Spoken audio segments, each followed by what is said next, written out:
Pareciera que El Salvador no sale del ciclo de la violencia.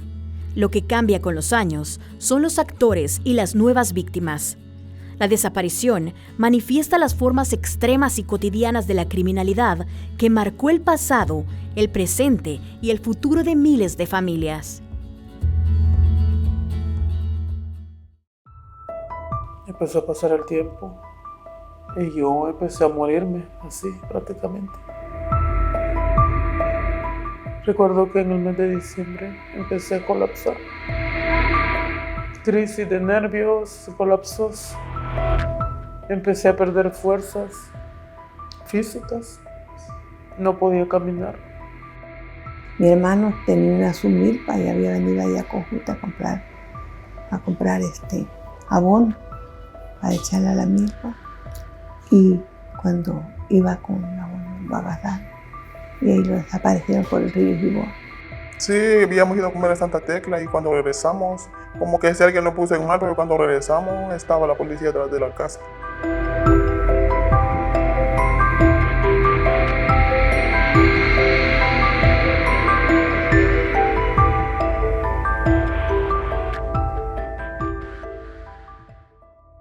La búsqueda de los desaparecidos del régimen, de las pandillas y de la guerra la lideran las mujeres. Están inmersas en un ciclo de dolor intermitente. La búsqueda la hacen en solitario, pero además con un Estado que las revictimiza. Doña Sofía es de las lideresas que integran el Comité de Madres y Familiares de Desaparecidos, CODEFAM. Durante la guerra, a Doña Sofía le desaparecieron 2 hermanos, 4 sobrinos y una hija. Su primer hermano fue desaparecido el 2 de mayo de 1980. 15 días después, los cuerpos de seguridad se llevaron a su segundo hermano. Y el 17 de mayo del 80, pues desapareció mi otro hermano.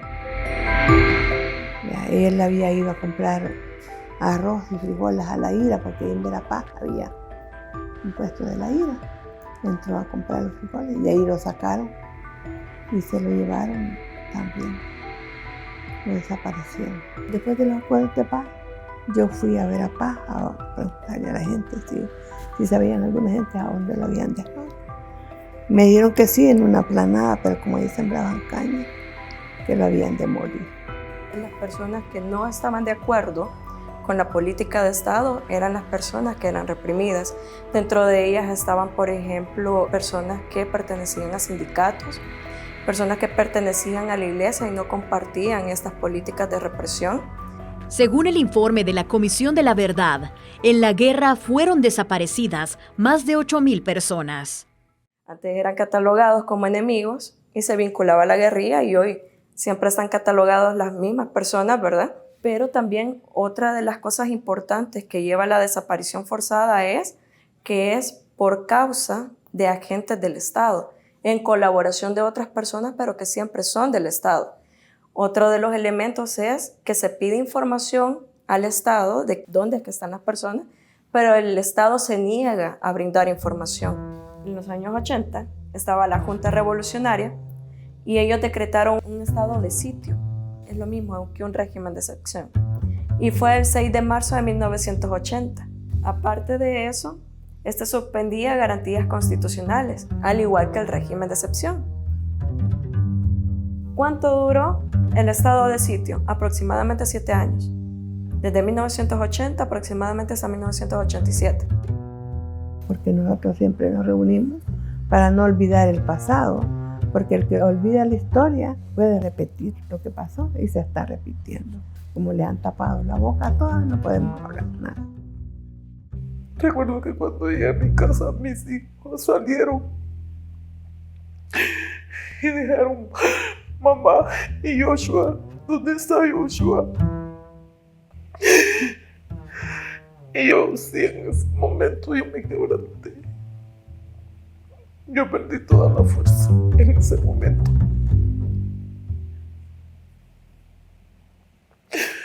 Me quedé sentada en la sala esa noche. Y así pasaron 8 meses esperando a mi hijo, sin dormir, sin comer. Yo recuerdo que Solo me sentaba, reposaba 2, 3 minutos, solo cerraba los ojos y para mí ya eso era suficiente. Y cada vez que la puerta sonaba, que abrían el portón de mi edificio, yo siempre, Joshua, yo tenía la sensación que Joshua iba a regresar. A mí me quitaron a mi hijo y con él me quitaron la ganas de vivir. Nos mutilaron. Joshua, 17 años, fue desaparecido el 11 de septiembre de 2021. Salió, se quedó en la puerta y empezó a ver el celular. Yo recuerdo que le dije, por favor, Joshua, no vaya a venir noche. No, mamá, ya voy a venir. Hijo lindo, le dije así. Acuérdate que no cargas vehículo, no hay transporte, no cargas dinero. Ya, mamá, ya voy a venir. Abrió la puerta y se fue. Yo me quedé dormida. O sea, fue algo bien extraño porque yo por lo general siempre duermo después de las 12 de la noche. No duermo antes de las 10 de la noche. Hubo algo, no sé, de repente Joshua, o sea, como a las 12 de la noche. 12:40 quizá. Yo le dije al papá, Joshua, ¿dónde está? Y él me dijo, yo le marqué y el teléfono está apagado. Que desde 2002 las pandillas pasaron de utilizar los asesinatos y desmembramientos de personas cuyos restos abandonan en lugares públicos a ocultarlos en fosas clandestinas para quedar en impunidad. Estos crímenes se han caracterizado por la privación de libertad y la tortura previas al asesinato y posterior ocultamiento del cuerpo de las víctimas. La experiencia revela que cuando las personas no aparecen en la primera semana, lo más probable es que hayan sido víctimas de homicidio o feminicidio con el posterior ocultamiento del cadáver. Cálculos conservadores de las organizaciones solicitantes de esta audiencia estiman que entre 2019 y 2022 las instituciones estatales recibieron al menos 6.400 casos de desapariciones, perpetradas en su mayoría por pandillas. Según registros de las organizaciones, las víctimas de estas desapariciones en su mayoría corresponden a adolescentes u hombres jóvenes que se niegan a pertenecer a estos grupos criminales, a participar o colaborar en las actividades del grupo o que residen en una zona controlada por una pandilla rival.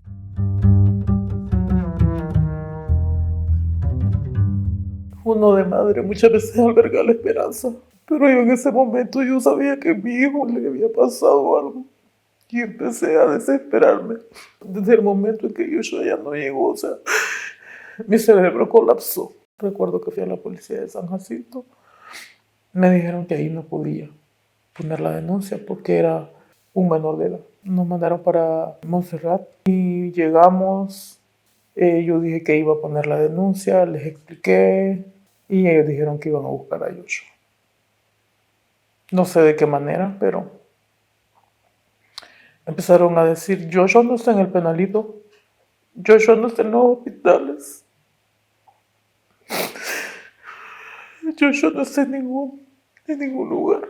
De hecho, yo no había puesto la denuncia, solo me pidieron el nombre porque había que hacer una mesa de trabajo, que era donde ellos iban a tomar la denuncia.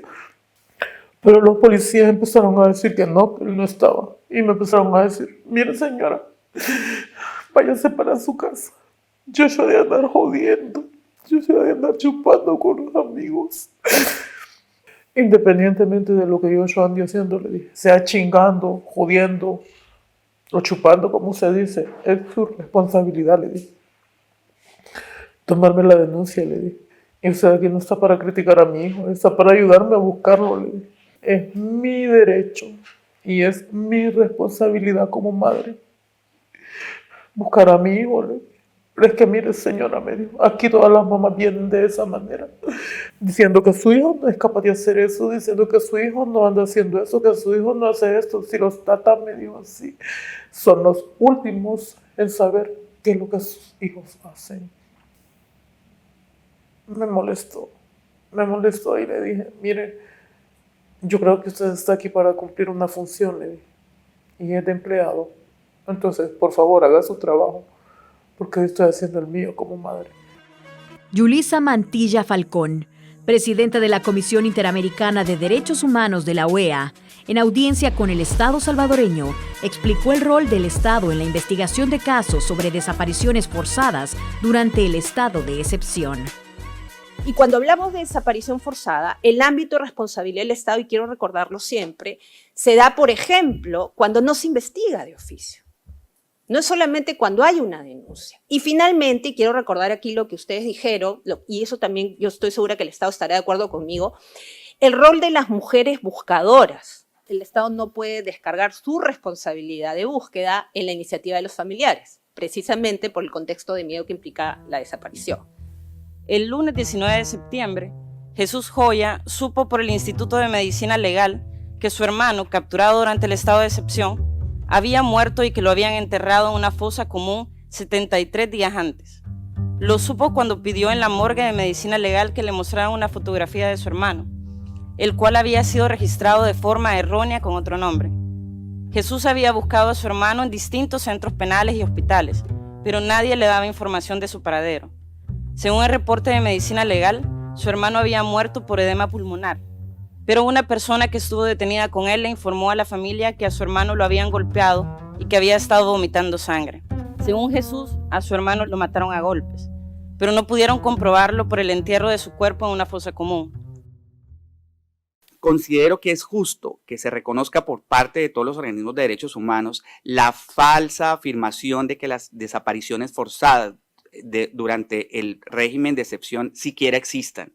Quiero dejar claro, por ejemplo, que en el 2023 la Fiscalía General de la República no ha recibido una sola denuncia sobre este tipo de delitos. El 15 de abril de 2022, la policía y los soldados se llevaron a Juan Antonio, de 20 años. A la madre le han dicho que está en Mariona, pero ella no tiene pruebas de que eso sea cierto. Como a las 4 de la tarde de la casa lo llevaron. Agrupaciones. Porque está bueno que paguen lo que tienen que pagar. Pero imagínense, usted puede ver, mueren solo inocentes. Yo cuando voy al penal, yo digo, pues chica, hay unos que están bien pechistillos. Yo cuando dejo el paquete allá, lo llevan y en vez de que a consulta lo sacan. Bien chiquitos, todos revolcados y juegan. A mí cuando voy al penal se me parte el alma verlos así. Claudia tenía 3 hijos. En 2021, las pandillas le desaparecieron a José Alejandro. Él tenía 22 años. Ese mismo año, un policía de civil que conducía en estado de ebriedad atropelló y mató a su hija. Ella tenía 12 años. En abril del 2022, el régimen se llevó al único hijo que le quedaba, Juan Antonio, de 22 años. Meses después, producto de la angustia y tristeza, murió la abuela y el padre de Antonio. También se ahogó su hijo de 7 años y su esposa formó otro hogar. De estas pérdidas, Juan Antonio no tiene conocimiento. Vemos muchas madres sufriendo y han dejado hijos que están sufriendo también, ¿verdad? Y no solo yo soy víctima de eso, sino que hay bastantes mamás en esto, bastantes hijos que han dejado hijos en la calle, pues vean. En el pasado y en el presente, las autoridades han negado la información que ayude a dar con el paradero de los desaparecidos o capturados. Al contrario, el régimen vino a detener nuestros casos. Llegamos nosotros como siempre buscando las instituciones de gobierno y nos dijeron que no pueden trabajar por los desaparecidos. Porque el régimen de excepción es más importante ahora. La organización Socorro Jurídico Humanitario ha contabilizado más de 240 personas muertas bajo el régimen de excepción, medida de seguridad que cumple 2 años de vigencia en marzo de 2024. Toda la información concerniente a los desaparecidos y a las detenciones bajo el régimen, el gobierno la tiene en una gaveta con llave, es decir, reservada. En el tema de las desapariciones, los profetas de las calamidades generan zozobra. En la mayoría de casos reportados, los encontramos con vida y no tienen nada que ver con la criminalidad. ¿En qué cabeza cabe venir a decir que nosotras queremos meterle miedo a la gente cuando es algo que estamos viviendo? O sea, realmente es algo absurdo de parte de las autoridades venir y querer esconder algo que estamos sufriendo. O sea, ya no solo se ve, lo sufrimos. Nos han quitado a un hijo nos han quitado la mitad de nuestro corazón. Si nosotras estamos en un luto congelado. En El Salvador, las autoridades aún no encuentran a los 8.000 desaparecidos de la guerra. 6.400 denuncias de desaparecidos por las pandillas de 2019 al 2022 y cientos de desapariciones por el régimen de excepción.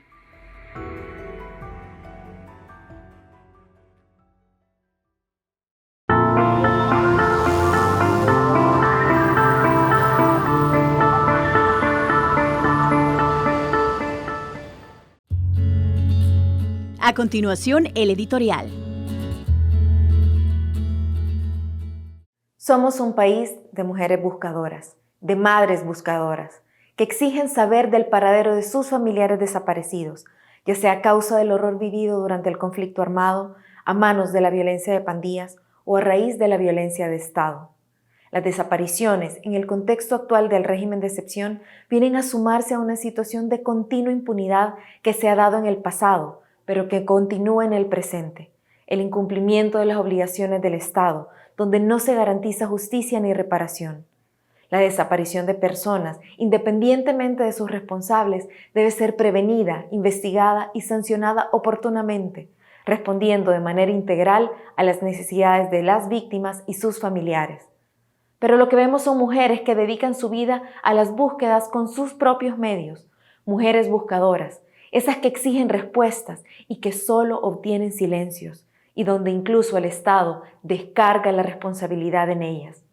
Vivimos en un país donde las madres, en vez de contar con el apoyo, solidaridad y empatía, el Estado actúa arbitrariamente, incluso deteniendo a madres que no tienen nada que ver con pandillas y a madres buscadoras que se han convertido en defensoras de derechos humanos. Es importante que nos unamos al clamor de estas madres y exigir al Estado que reconozca públicamente la existencia de desapariciones como un fenómeno que conlleva su responsabilidad, al mismo tiempo que se debe evitar la estigmatización y revictimización de las familias y comunidades que buscan. Necesitamos un país donde existan respuestas a las madres sobre sus hijas e hijos desaparecidos, un país donde no haya ni una menos, donde nos sintamos seguras. Un país para todas.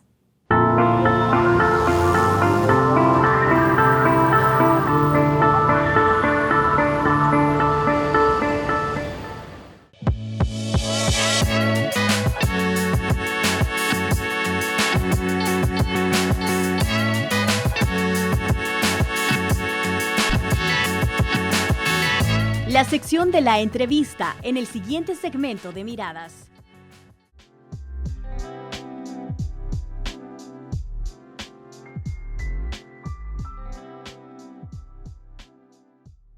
Gracias por acompañarnos. En esta oportunidad hablaremos sobre economía y desarrollo territorial.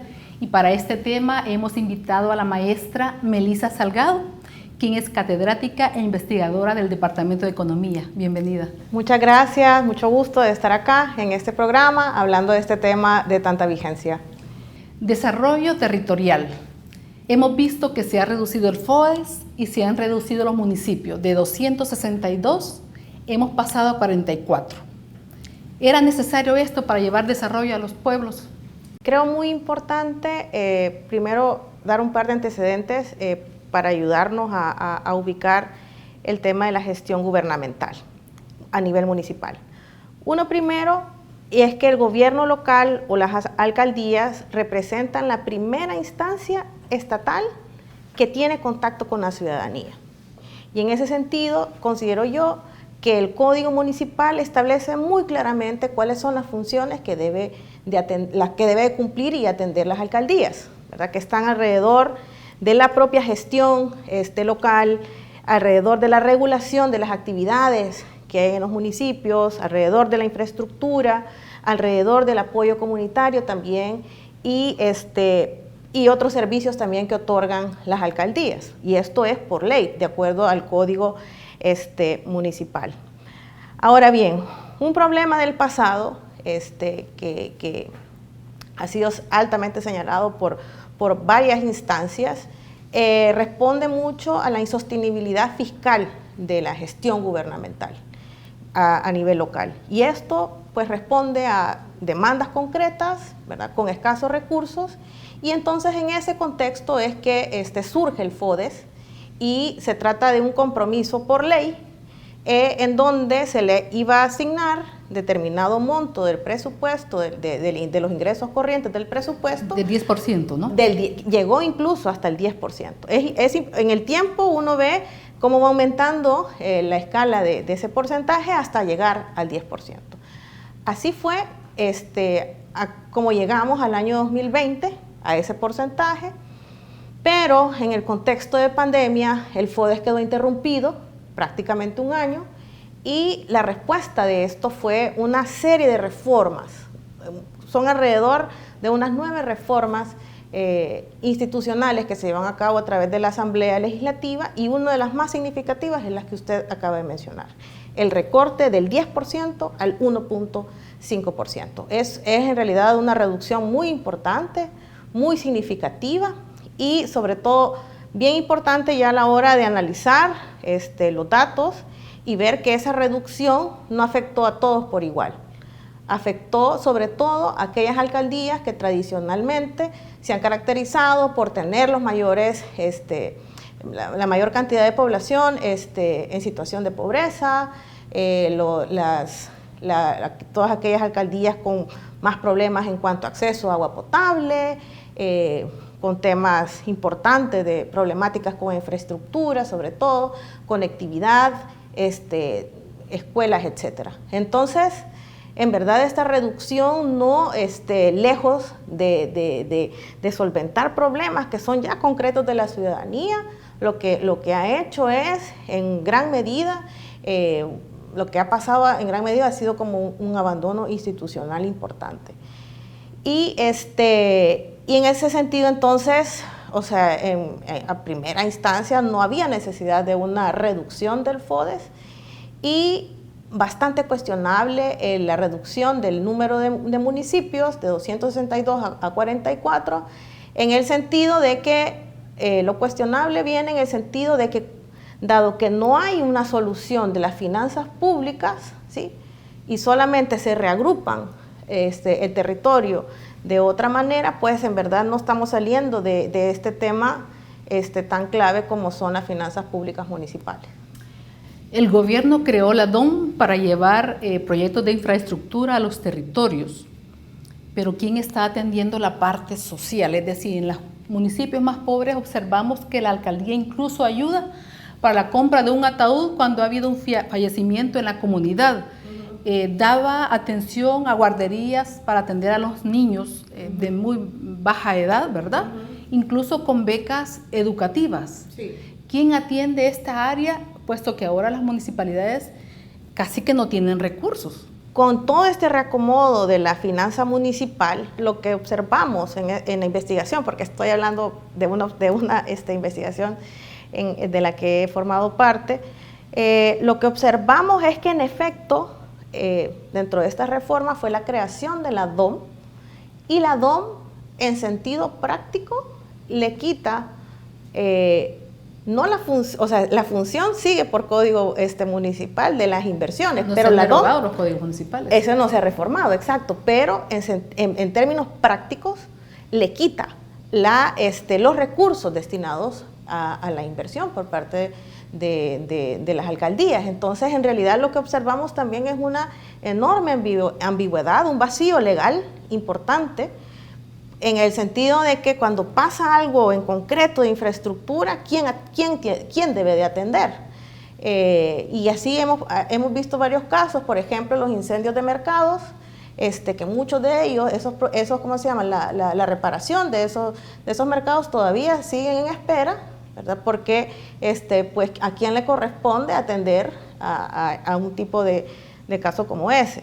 Eso creo muy importante también de lo que señala en su pregunta, es que sí, el gobierno central viene, se concentra en la inversión, pero ha dejado realmente a un lado el tema del desarrollo social. Y eso es uno donde el recorte más profundo es precisamente en el apoyo comunitario, que así le hemos denominado a todos estos apoyos que usted hizo mención, ¿verdad? A estas becas a jóvenes de determinados municipios,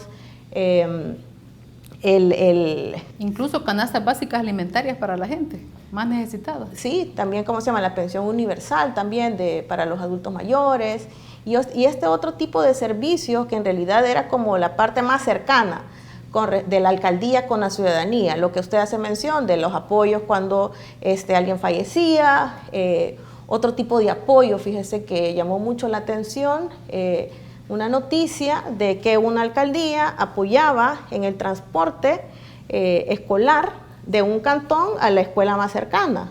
La alcaldía se queda sin dinero, no le puede seguir apoyando más al cantón y entonces el cantón ya no cuenta con servicio de transporte de niños y niñas de primaria. Entonces así es como también se va consolidando las escalas de la deserción escolar, por ejemplo. El gobierno, para hacer estos recortes y estos cambios en los territorios, ha argumentado, bueno, y hemos sido testigos de gobiernos municipales que han hecho uso abusivo de los recursos, que los han robado prácticamente, sí. Y ya hemos visto casos ya judicializados y condenados incluso, ¿verdad?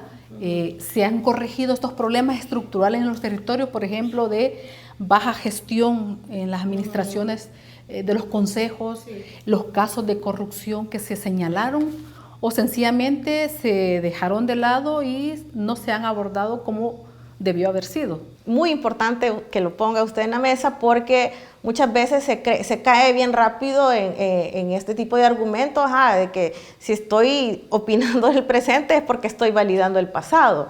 Y no, el problema era que también habían problemas estructurales tan graves en el pasado, ¿sí? Como el tema de la corrupción, que lo que estamos viendo en la actualidad es que todas estas reformas no han ido en función de corregir precisamente esos problemas ya señalados hasta el aburrimiento, ¿sí? Entonces, yo creo eso bien importante de no perder de vista que todas estas reformas, en verdad, al menos hoy por hoy, no se ve que vaya en línea de resolver problemas de largo aliento, sino más bien pareciera que los está profundizando, los está haciendo incluso más complejos. El trabajo de la DOM es transparente, es de cara a la población, consulta los proyectos a la población que quiere hacer en los territorios. Para mí la DOM representa una gran paradoja, fíjense, porque el argumento de la DOM de tener esta instancia, ¿verdad?, que depende de Casa Presidencial, o sea, uno de los argumentos principales era que como iba a estar tan directo del lugar de toma de decisión, todo iba a ser más rápido, ¿sí? Pero resulta, la paradoja está en que esto no ha resultado en ello. Entonces, ahí vienen un montón una serie de preguntas de, entonces, ¿a qué criterio responde? Si no se ve esa agilidad entre la necesidad concreta que plantea la ciudadanía con respecto a la solución que supuestamente está inmediata.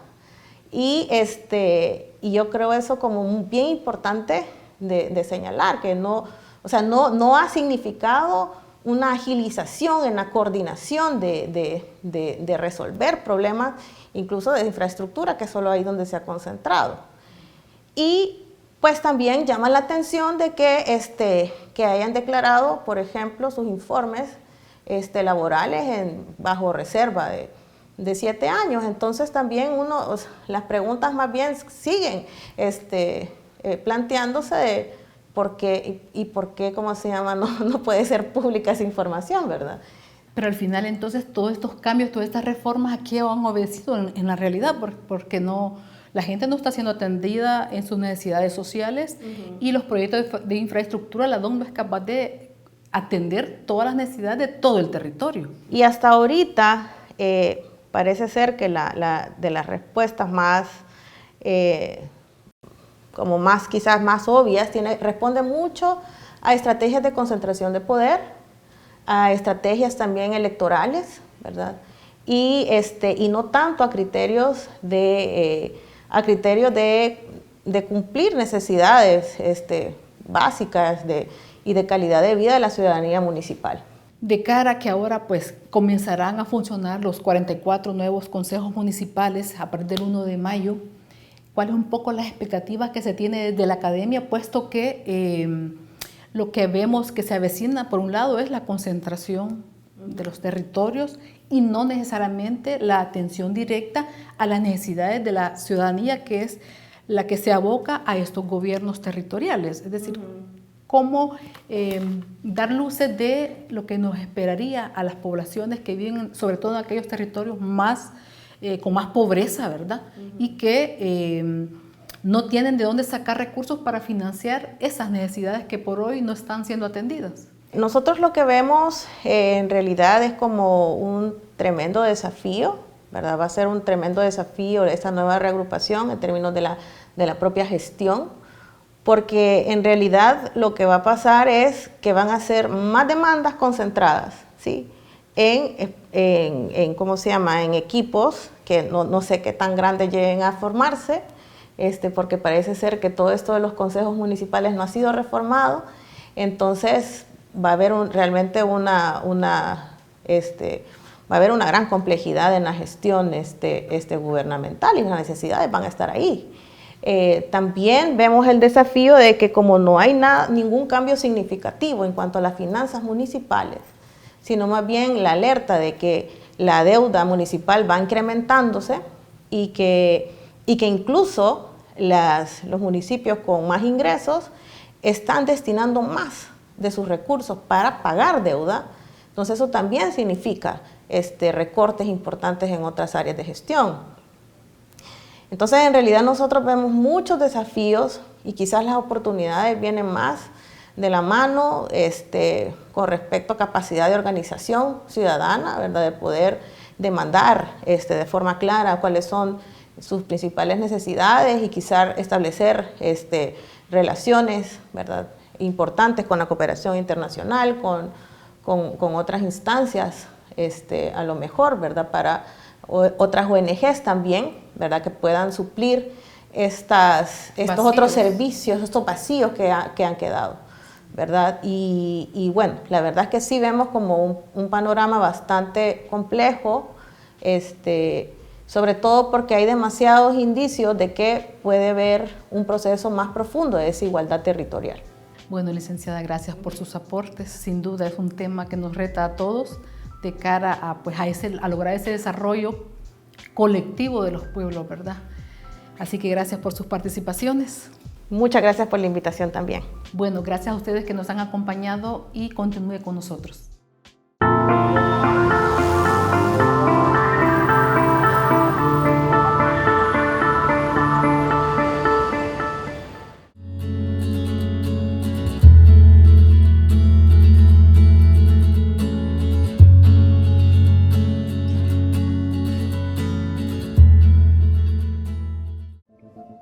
43 años se conmemoran este 18 de marzo de la masacre ocurrida en el río Lempa, donde habitantes de la comunidad Santa Marta y sus alrededores intentaban cruzar hacia suelo hondureño mientras huían de los operativos militares. El 18 de marzo de 1981 fueron asesinadas más de 200 personas, todas civiles, casos que continúan en impunidad.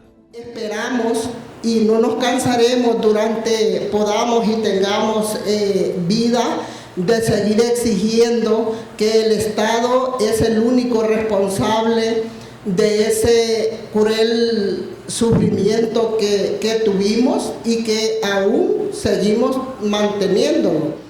Las y los sobrevivientes de Santa Marta, al igual que los sobrevivientes de otras masacres, también son esa memoria viva que tenemos y que también responsabilizaron, en este caso, a los distintos militares que participaron en los cometimientos de estas masacres, bajo las órdenes de poder limpiar estas zonas de la guerrilla y demás.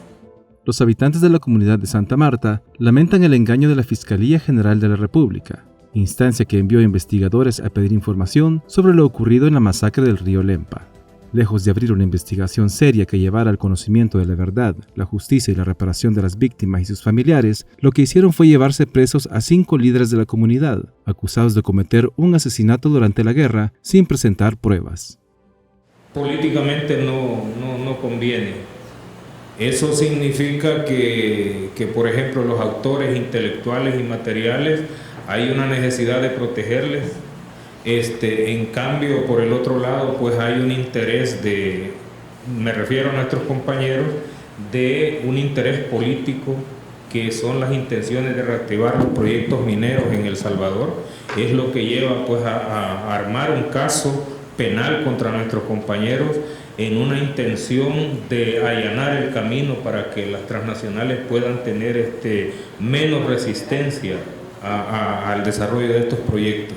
Sobre la masacre ocurrida ese 18 de marzo de 1981, la comunidad posee evidencia como fotografías y documentos desclasificados por el Departamento de Estado que daban cuenta del operativo y de la complicidad del ejército salvadoreño y hondureño en los operativos que culminó con la masacre. Santa Marta es una comunidad organizada que ha mostrado una fuerte resistencia a los proyectos de minería metálica. Sostienen que la captura de los 5 líderes de la comunidad tiene de fondo neutralizar cualquier resistencia ante la reapertura de los proyectos mineros que estaría promoviendo el gobierno salvadoreño y que pondría en riesgo todo el recurso hídrico del país.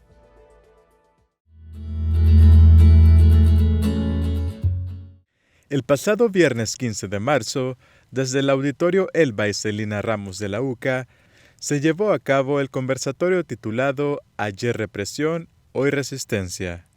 La actividad tuvo una primera parte en que se proyectaron 2 reportajes producidos por Audiovisuales UCA en 2023. El primero se titula San Carlos Lempa, mirar al pasado para construir el presente, y el segundo fue Sitio Cenícero, organización y memoria en Suchitoto.